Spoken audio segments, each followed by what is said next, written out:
নমস্কার, আপনারা দেখছেন দ্য ইন্ডিপেন্ডেন্ট বেঙ্গলের সরাসরি সম্প্রচার। আমি শিবম। সরকার গঠনের প্রথম দিনই রীতিমতো চমকে দিল এসএসসি। যদিও এসএসসি স্বতন্ত্র এক সংস্থা, তা সত্ত্বেও এসএসসি যে ভূমিকা হঠাৎ করেই পালন করলো তা কিন্তু বিস্ময়কর। 9, 10, 11, 12 ওএমআর শিট প্রকাশ করা হলো ওয়েবসাইটে। এসএসসি মামলায় কি নয়া মোড় আসতে চলেছে? কোন দিকে যেতে চলেছে পুরো বিষয়টি? প্রশ্ন অনেক। এই মুহূর্তে কথা বলতে আমাদের সঙ্গে উপস্থিত আছেন আইনজীবী সুদীপ্ত দাশগুপ্ত। সুদীপ্ত দা, প্রথমে দ্য ইন্ডিপেন্ডেন্ট বেঙ্গলে স্বাগত। এসএসসি হঠাৎ করেই এত ওএমআর শিট প্রকাশ করলো এবং তার মানে এসএসসি বুঝিয়ে দিল তাদের কাছে ওএমআর শিট ছিল। হঠাৎ করে এই ধরনের সিদ্ধান্তের নেপথ্যে কারণ কি আছে বলে আপনার মনে হচ্ছে? দেখুন, এই প্রকাশের দুটো জিনিস। এক, এটা বোঝা গেল যে এসএসসির কাছে ছিল। দুই, কোনো এক অদৃশ্য শক্তির জন্য এসএসসি এটা এতদিন করতে পারছিল না প্রকাশ। এখন সে অদৃশ্য শক্তি হয়তো উধাও হয়ে গেছে, তাই জন্য তারা সেই প্রকাশটা করলো, যেটা করা উচিত ছিল আরো 2 বছর আগে। হয়তো এই 2 বছর আগে, 3 বছর আগে যদি এই প্রকাশগুলো হতো, এসএসসি এই সদিচ্ছা দেখাতো সত্যি তাদের যেটা ক্ষমতা, তাহলে হয়তো 26,000-এর চাকরি যেত না, আরো যারা সত্যি অযোগ্য তাদেরও চাকরি যেত। কিন্তু যেহেতু প্রকাশ করতে পারেনি, তাই তো সবার চাকরি গেছে। এখন এসএসসি এটা প্রকাশ করাতে আমার তো মনে হয় সব থেকে যেটা ঝামেলায় পড়বে সেটা হচ্ছে মমতা বন্দ্যোপাধ্যায় আর অভিষেক ব্যানার্জি। কারণ এখন প্রশ্ন করা উচিত এসএসসি কে, যে কার কার নির্দেশে এসএসসি এতদিন কোর্টে বলে এসছে যে আমাদের কাছে নেই, বা আমরা পাবলিশ করতে পারবো না, পাবলিশ করাটা সম্ভব নয়। আর কি এমন হলো যে নতুন সরকার গঠন হলো, তার একদিনের মধ্যেই এটা প্রকাশ পেলো।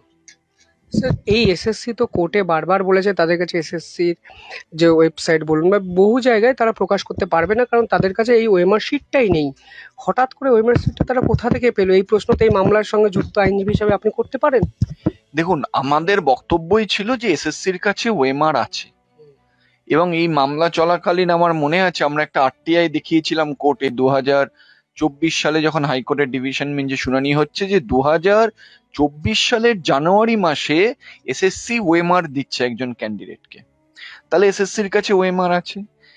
এবার এসএসসি বলতে পারে এই ওএমআর আমাদের না, এটা সিবিআই আমাদের দিয়েছে। তাহলে আপনি যখন সিবিআই এর ওএমআর এর ভিত্তিতে একজন ক্যান্ডিডেটকে আরটিআই এর রিপ্লাই এর বেসিসে ওএমআর দিচ্ছেন, তার মানে আপনি সেই ওএমআর এর যে সত্যতা মেনে নিচ্ছেন, সেটাকে মান্যতাও দিচ্ছে। মান্যতা দিচ্ছেন। তাহলে এতদিন হাইকোর্ট, সুপ্রিম কোর্টে বারংবার কোর্ট বলে গেছে আপনাদের কাছে ওএমআর থাকলে আপনারা প্রকাশ করুন, কেন মান্যতা দিচ্ছেন না? এসএসসি বলেছে আমাদের ওএমআর নেই, আমরা সিবিআই এর ওএমআর কে মান্যতা দিচ্ছি না। সুপ্রিম কোর্ট যে অর্ডার দিলে, তারপরে অর্ডার দেওয়া হয়েছিল যে পুরো যে ওএমআর 22 লক্ষ, মানে 9, 10, 11, 12 গ্রুপ সি গ্রুপ ডি মিলিয়ে সেটা প্রকাশ করতে হবে। কেন প্রকাশ করতে হবে? যাতে করে আমি আপনি দেখতে পারি, যাতে করে পাবলিক দেখতে পারে এই সরকার কিরম কারচুপি করেছে ওএমআর। এতদিন অবধি কিন্তু এসএসসি বলে আসছে ওএমআর পাবলিশ করা সম্ভব না, এটা একটা হারকিউলিয়ান টাস্ক, আমাদের এরকম ইনফ্রাস্ট্রাকচার নেই। যদি এত কিছু নাই থাকে, তাহলে যেদিন শপথ নেবে, ইনফ্যাক্ট আপনি যদি দেখেন 9 তারিখ শপথ নিয়েছে, আর এসএসসি কিন্তু এই পাবলিকেশন করেছে 8 তারিখ। তাহলে কি এমন হলো? তার মানে এসএসসির কাছে ছিল, এসএসসি কে কেউ আটকেছে। সেই আটকেছাটা কে? আমি নতুন সরকারের কাছে এটা আবেদন করব যে এইটা তদন্ত করা উচিত, যে এতদিন কার নির্দেশে এসএসসি এই ওএমআর পাবলিশ করেনি বা এই কাজগুলো করেছে, সেইটার একটা তদন্ত হওয়া দরকার। স্যার, এই ওএমআর প্রকাশ এই মামলাকে কতটা গতিশীল ফের করবে এবং এর ইম্প্যাক্টটা কি পড়তে চলেছে এসএসসি মামলায়? দেখুন, ইম্প্যাক্ট তো অনেক কিছুই পড়বে। কারণ সত্যি একটা স্বাভাবিক এবার প্রশ্ন আসবে, যে দেখা যাচ্ছে যার ওএমআর জেনুইন, তারা প্রশ্ন করবে আমাদের তো কোনো গন্ডগোল নেই, আমরা কেন এই এসএসসি বা এই সরকারের যে দুর্নীতি তার দায় নেব। আবার এটাও আপনারা এখনো অনেক দেখতে পারবেন, ওএমআর বেরোলে যারা শূন্য দিয়েছে, ব্ল্যাঙ্ক ওএমআর, বা 10 পেয়ে 53 পেয়েছে, তাদের মধ্যেও কিছু ক্যান্ডিডেট দেখবেন এইবার সুযোগ পেয়েছে। এবার তো আমি বলবো এসএসসির করা উচিত যে আফটার এক্সপায়ারি অফ প্যানেল কারা চাকরি পেয়েছে, সেই তালিকাটাও এবার বার করতে হবে। তাহলে দেখবেন এই যে নতুন পরীক্ষায় বসেছে 7-8 হাজারের নাম বাদ চলে যাবে, কারণ এই তৃণমূল সরকার তাদেরকেও বসার সুযোগ দিয়েছে। এসএসসি এই ওএমআর শিট প্রকাশ করে আলটিমেটলি আগের সরকারকেও তো বিপদে ফেললো, বিপাকে ফেললো বা ফাঁসিয়ে দিল বলা চলে আজকের দিনে দাঁড়িয়ে, নাকি? মমতা বন্দ্যোপাধ্যায় অভিষেক বন্দ্যোপাধ্যায়কে ফাঁসিয়ে দিল। ফাঁসিয়ে দেওয়া কথাটা ভুল হবে। তারা হলো এসএসসি এতদিনে এসএসসির মতন কাজ করেছে বলে আজকে সত্যটা বেরিয়ে এসছে, এবং এর জন্য এই যে করতে পারেনি তার জন্য দায়ী হচ্ছে এই মমতা বন্দ্যোপাধ্যায় অভিষেক বন্দ্যোপাধ্যায়। আমি বলবো এসএসসি আরেকটা সৎসাহস দেখাক, এই যিনি এখন চেয়ারম্যান দাঁড়িয়ে বলুক যে আমাকে বারণ করা হয়েছিল, মমতা বন্দ্যোপাধ্যায়রা বারণ করেছিল বলে আমি করিনি। আমি আশা করব উনি এই সৎসাহসটা দেখাবে।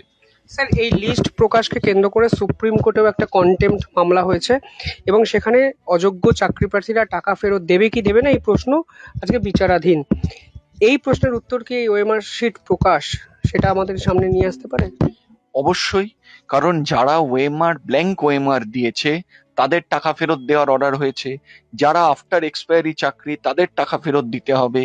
এইবার এই সুপ্রিম কোর্টে আজকেই সেই মামলা ছিল, আবার মামলা 6ই আগস্ট রাখা হয়েছে, কোর্ট থেকে রেখেছে। এই প্রশ্নগুলো এবার সামনে আসবে। এবার আমি আশা করব যে এই নতুন যে সরকার, এই সরকার চেষ্টা করবে দ্রুততার সঙ্গে যাতে এই টাকা ফেরত পাওয়া যায়, কারণ এটা সরকারি কোষাগারে জমা পড়লে এটা আমার আপনারই টাকাটা আমাদের উপকারেই আমাদের কাজেই লাগাবে সরকার। তাই আমি চেষ্টা করব এই সরকার দ্রুততার সঙ্গে চেষ্টা করবে যাতে এই যারা ব্ল্যাঙ্ক ওয়েমার, যারা প্যানেল মেয়াদের পরে চাকরি পেয়েছে তাদের থেকে যাতে টাকাটা ফেরত নেওয়ার যে ব্যবস্থা সেটা এই সরকার দ্রুততার সঙ্গে আরম্ভ করে। স্যার, এখানে কনফিউশন বিভিন্ন ক্ষেত্রে আমরা দেখছিলাম সামাজিক মাধ্যমে উঠছে যে নতুন সরকার এখনো গঠিত হয়নি, সেই সরকার গঠনের আগে এসএসসি স্বতন্ত্রভাবে এই সিদ্ধান্ত কিভাবে নিল? আইন অনুযায়ী এসএসসি স্বতন্ত্র সংস্থা, তারা এই ধরনের সিদ্ধান্ত তো নিতে পারে। একদম নিতে পারে, কোনো আইনি বাধাই নেই। এসএসসি ওএমআর পরীক্ষা নিয়েছে, এসএসসি একটা অটোনোমাস বডি, এসএসসি চাইলে নিতেই পারে, এর সঙ্গে সরকারের কোনো হস্তক্ষেপই দরকার হয় না। এটাই তো এসএসসি, যে 1997 সালে যে স্কুল সার্ভিস কমিশন অ্যাক্ট পাশ করা হয়েছিল, যেটা 1997, সেই অ্যাক্ট অনুযায়ী এসএসসি একটা অটোনোমাস বডি। এসএসসি যে ওএমআর পাবলিক, তার জন্য সরকারের পারমিশনের কোনো দরকারই নেই। এসএসসির যথেষ্ট ক্ষমতা আছে, এবং এসএসসি এবার যেরম ভাবে কাজ করেছে এরম ভাবেই এসএসসির কাজ করা উচিত, যেটা আমরা দেখেছিলাম 2011-র পূর্বে এসএসসি যখন কাজ করছিল। আশা করব এসএসসি যে এই ভাবে যে কাজ আরম্ভ করলো সরকার, নতুন সরকারের শুরুতে, সেটাই কন্টিনিউ থাকবে। স্যার, এখানে একজন চাকরি প্রার্থীও কমেন্ট করেছেন যে কারা যেন চিৎকার করে বলেছিল যে অল আর ফ্রড। আজকের দিনে দাঁড়িয়ে স্যার আপনাদের স্ট্যান্ড পয়েন্ট কি এ বিষয়ে? সরাসরি এই প্রশ্ন চাকরি প্রার্থীরা বিভিন্ন ক্ষেত্রে করতেই পারে। দেখুন, প্রথমত বুঝতে হবে যিনি এটা করেছেন, আমি জানি না কে, তবে এটা বুঝতে হবে যে এই ফ্রড যেটা হয়েছে সেটা কিন্তু শুধু ওয়েমার রিলেটেড ফ্রড হয়নি। ফ্রড হয়েছে কি ওয়েমার কারচুপি এক ধরনের ফ্রড, এক ধরনের ফ্রড হয়েছে কি আউট অফ প্যানেল, এক ধরনের ফ্রড কি হয়েছে যে প্যানেলের মেয়াদ উত্তীর্ণ হওয়ার পরে চাকরি, এক ধরনের ফ্রড কি হয়েছে যে র্যাঙ্ক জাম্পিং, এক ধরনের ফ্রড কি হয়েছে যে 10টা ভ্যাকেন্সি চাকরি পেয়েছে 20 জন, আরেক ধরনের ফ্রড কি হয়েছে এসএসসি সুপারিশ করেছে 100 জনকে, পর্ষদ চাকরি দিয়েছে 200 জনকে। এইগুলো হলো বিভিন্ন ধরনের ফ্রড। এবার এই ফ্রডের এক্সাক্ট নাম্বার এসএসসির কাছে যখন সুপ্রিম কোর্টে চাওয়া হয়েছিল বা হাইকোর্টে, যে আপনারা ফিগারটা দিন যে কোন জন ভ্যাকেন্সিতে বেশি চাকরি পেয়েছে, সেই ফিগারটা দিন। কারা কারা রেকমেন্ডেশনের বেশি চাকরি পেয়েছে তাদের আইডেন্টিফাই করুন, ফিগার দিন। কারা কারা exactly after expiry of panel, ফিগারটা দিন। কেউ দিতে পারেনি। তাই জন্য স্বাভাবিকভাবেই ধরে নেওয়া হয়েছে, সুপ্রিম কোর্টও ধরে নিয়েছে, আমাদেরও বক্তব্য যে এখানে সবাই ফ্রড। কারণ যে পরীক্ষা নিচ্ছে, আজকে যদি আমি পরীক্ষা নিই, আমি বলতে পারছি না। আপনারা দেখবেন এসএসসি চেয়ারম্যান যিনি, তিনি একটি বক্তব্য দিয়েছিলেন যেটা খুব মিডিয়াতে বেরিয়েও ছিল, যে আমার পক্ষে বলা সম্ভব না যে কে যোগ্য। যে পরীক্ষা নিচ্ছে সেই যদি বলতে না পারে তাহলে কোর্ট বলবে কি করে? আর আমরা যারা মামলাকারী, এটা আমাদের দায়িত্ব না বার করা কে যোগ্য কে অযোগ্য? কারণ আমাদের জন্য, আমাদের কাছে যে মামলা করতে এসছিল সে এই দুর্নীতির শিকার হয়ে চাকরি পায়নি বলে মামলা করতে এসছে। দায়িত্বটা আমাদের না। যারা এখন বলছে যে আমি সৎ, সবাই তো সৎ। এখন আমি দেখছি যে প্যানেল এক্সপায়ার করে গেছে, এসএসসি বলছে 2019 সালে ডিসেম্বর মাসে, সে 2018 ডিসেম্বর মাসে চাকরি পাচ্ছে 2019 সালে, 2020 সালে, আফটার এক্সপায়ারি, তারাও আজকে চেঁচাচ্ছে যে আমি সৎ, আমি সৎ। তাহলে সৎ সবাই, এবার এসএসসি বলতে পারেনি, তাই জন্য সুপ্রিম কোর্ট বলেছে সবই বাতিল। স্যার, আজকের দিনে দাঁড়িয়ে এই দুর্নীতির সঙ্গে যারা জড়িত ব্যক্তি, সেই মামলাগুলো কি গতিশীল হওয়া প্রয়োজন বলে মনে করছেন? অন্তত নতুন সরকার আমলে আপনাদের আবেদন কি থাকবে?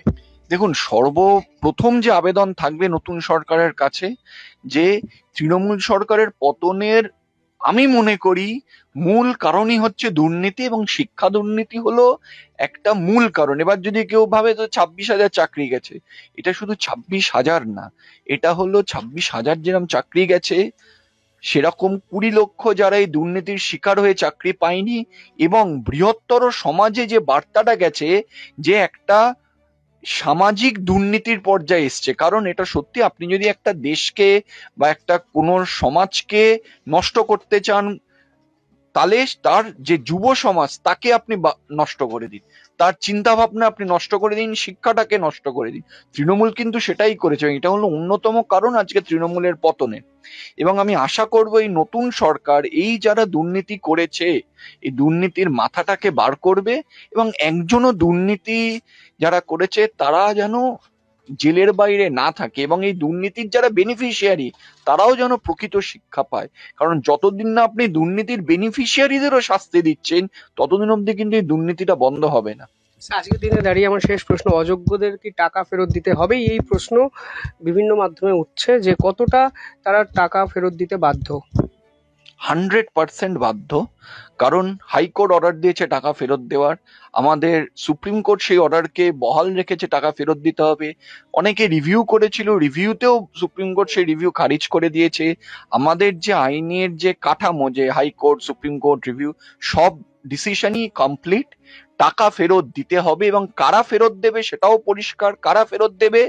যারা ওয়েমারে ব্ল্যাঙ্ক ওয়েমার জমা দিয়েছে, যারা আফটার এক্সপায়ারি চাকরি পেয়েছে, যারা আউট অফ প্যানেল, এরা টাকা ফেরত দেবে, এবং টাকা এদের ফেরত দিতেই হবে। এবার প্রশ্নটা হলো নতুন সরকার কতটা দ্রুততার সঙ্গে এই টাকা ফেরতের প্রক্রিয়া আরম্ভ করে সেটাই দেখার। কারণ টাকা এদের ফেরত দিতে হবে, এই নিয়ে কোনো সন্দেহ নেই, আর কোনো উপায়ও নেই এদের আর বাঁচার। অবশ্যই টাকা ফেরত দিতেই হবে। সরকার ডিসাইড করবে কতদিনে এই মামলাকে তারা শেষ পর্যায়ে নিয়ে যেতে পারে। তবে এসএসসির এই চমকপ্রদ সিদ্ধান্ত নতুন করে রাজ্য রাজনীতির নতুন ঝড় নিয়ে এলো, তা বলাই চলে। রাজনীতি সরিয়ে যোগ্য অযোগ্যের ভেদাভেদ হোক, যোগ্যরা চাকরি পাক, অন্তত আইনজীবী সুদীপ্ত দাশগুপ্ত সে কথাই বলার চেষ্টা করছেন। দেখতে থাকুন দ্য ইন্ডিপেন্ডেন্ট বেঙ্গল। অসংখ্য ধন্যবাদ স্যার, ধন্যবাদ আপনাদেরও।